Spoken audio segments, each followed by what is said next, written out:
Chapter 1. Welcome to the neighborhood. I should have known the moment I moved into this neighborhood that peace and quiet were nothing more than a fantasy. The rows of well-manicured lawns and nearly identical houses gave off a false sense of order. It wasn't long before I discovered the real ruler of the community, the Homeowners Association, led by none other than Karen Monroe. Karen wasn't just a busybody. She was the self-appointed enforcer of all things HOA, wielding her clipboard like a sword and her smartphone like a shield, ready to document the most minor of infractions. I had heard horror stories about HOAs before, but I figured as long as I followed the rules, I'd be fine. I was so wrong. The trouble started the moment I installed a new mailbox. My old one had been hanging on for dear life, rusted, dented, and leaning so far to the side that it looked like it had survived a hurricane. So, I replaced it with something sturdy and modern, something that could withstand a rowdy teenager with a baseball bat. It wasn't extravagant. It wasn't gold-plated or encrusted with jewels. It was just a well-made mailbox that did its job. But to Karen, it was an act of war. Chapter 2. The First Complaint. The next morning, I was sipping my coffee on the porch when I heard the distinct sound of heels clicking against the pavement. I turned to see her marching toward me, clipboard in hand, expression locked in a permanent state of disapproval. "Excuse me," she began, her voice dripping with condescension. "I couldn't help but notice your new mailbox. It's rather extravagant, don't you think?" I blinked at her. "It's a mailbox, Karen," she huffed, her gaze scanning it like I had installed a glowing neon sign. "We have a certain aesthetic standard in this community. Your mailbox does not match the others." I glanced down the street. The other mailboxes were cheap plastic, some barely standing upright. "It's the same color, same size, just better quality." Her lips thinned. "It looks expensive. That could set a precedent." "For what?" "Functional mail delivery." That was not the right thing to say.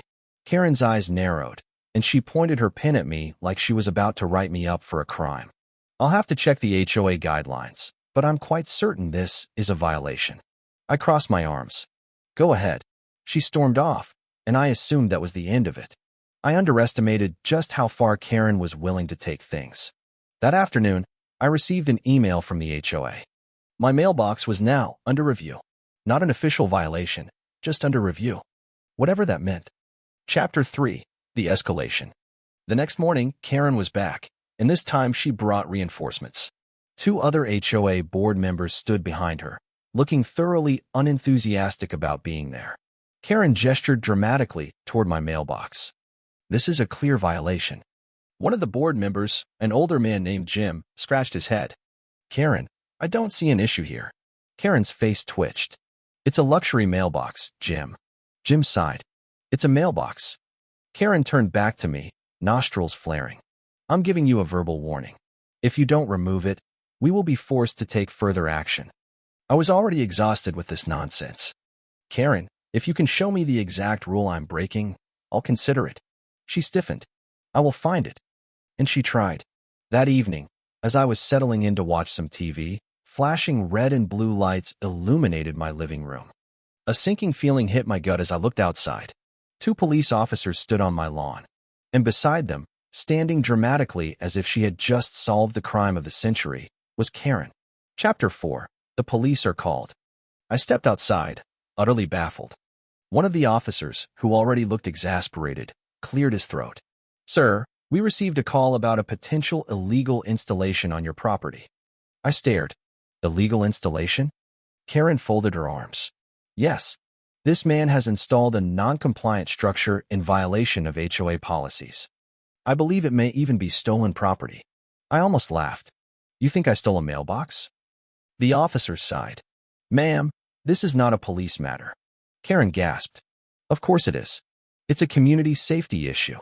The other officer pinched the bridge of his nose. "Sir, is this mailbox yours?"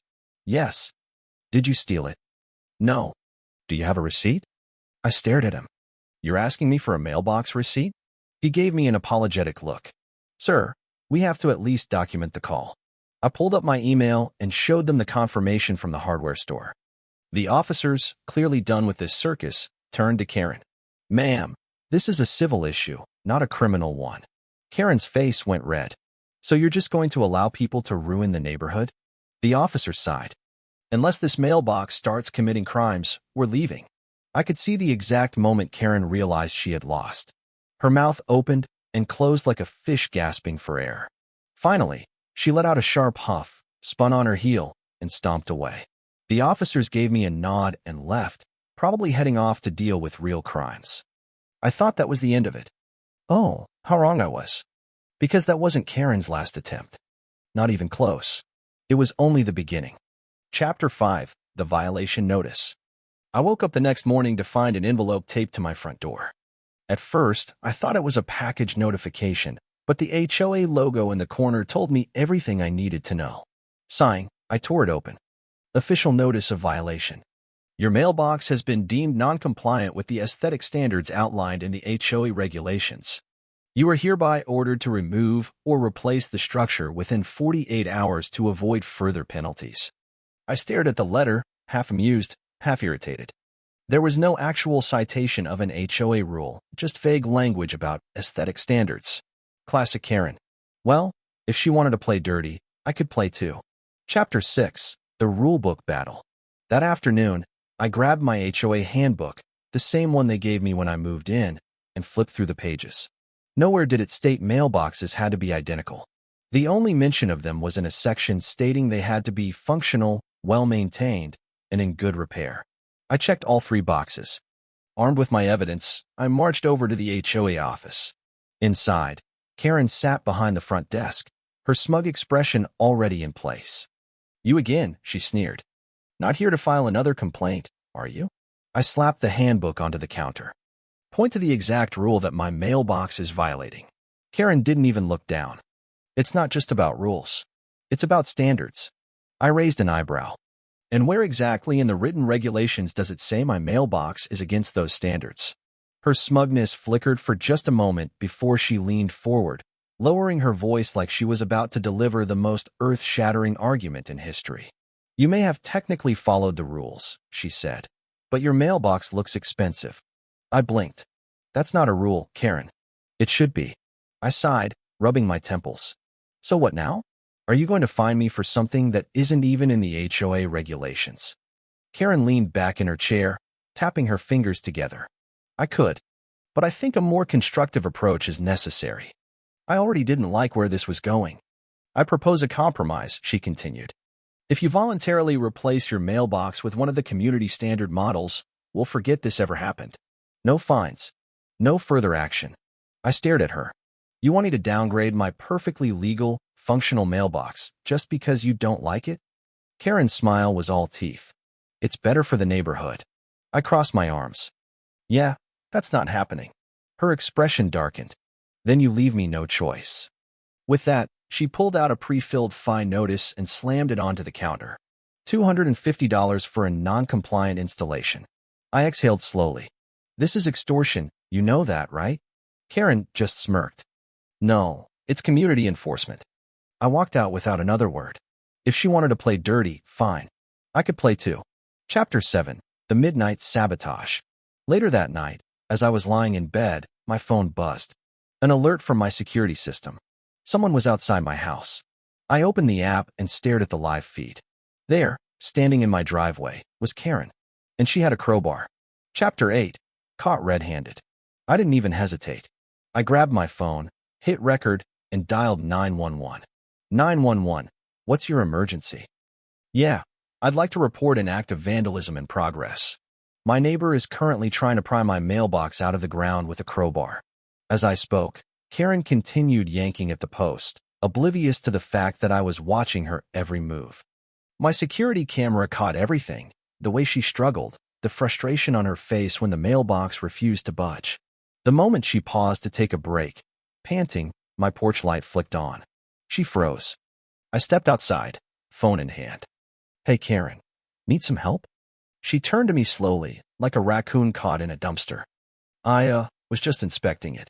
It looked unstable. I raised my phone. Right. So, you inspect all unstable mailboxes with a crowbar at 2 a.m. Her mouth opened and closed. No words came out. Then, just as she was about to spit out another excuse, The distant wail of sirens filled the air. Chapter 9. The Fall of Karen. Sheriff Hank pulled up moments later, stepping out of his cruiser with an all-too-familiar sigh. "Karen," he drawled, "I really hoped I wouldn't be seeing you tonight." Karen immediately switched tactics. "Sheriff, thank goodness you're here. This man has been threatening me. His mailbox is a safety hazard, and I was just—" "Save it," Hank interrupted, rubbing his temple. "I already saw the security footage. You're under arrest for trespassing and attempted vandalism." Karen's face went ghostly pale. "You can't arrest me. I was only a—" "Karen," Hank sighed, motioning for his deputy to cuff her. "You were caught red-handed. You're done." She let out an indignant screech as the deputy secured the cuffs. "This isn't over. You'll regret this." I leaned against the porch railing, sipping my coffee. "Oh, I doubt that." Chapter 10. Justice Served. Karen's arrest sent shockwaves through the neighborhood. The HOA board scrambled to distance themselves from her, issuing a formal statement that her actions were in no way representative of the association's values. 2 weeks later, I attended the emergency HOA meeting. The board members sat at the front, looking thoroughly exhausted. Jim, one of the more reasonable members, stood up and cleared his throat. "Effective immediately, Karen Monroe is hereby removed from her position as HOA president," he announced. Applause erupted in the room. Jim continued. "Furthermore, any fines issued under her leadership that were found to be baseless will be revoked." More cheers. Then he looked at me. "And as for your mailbox, keep it. It's a damn fine mailbox." Epilogue. Peace at last. Karen never returned to the neighborhood. After a humiliating court case where she was ordered to pay restitution for damages and legal fees, she quietly sold her house and disappeared. Rumor had it she moved to another HOA-run community. God help them. As for me, life went back to normal. I got to enjoy my home without surprise violations, midnight sabotage attempts, or ridiculous complaints.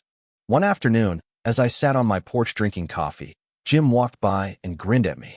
"You know," he said, nodding toward my now-famous mailbox, "Karen would have lost her mind if she saw that thing still standing." I smirked.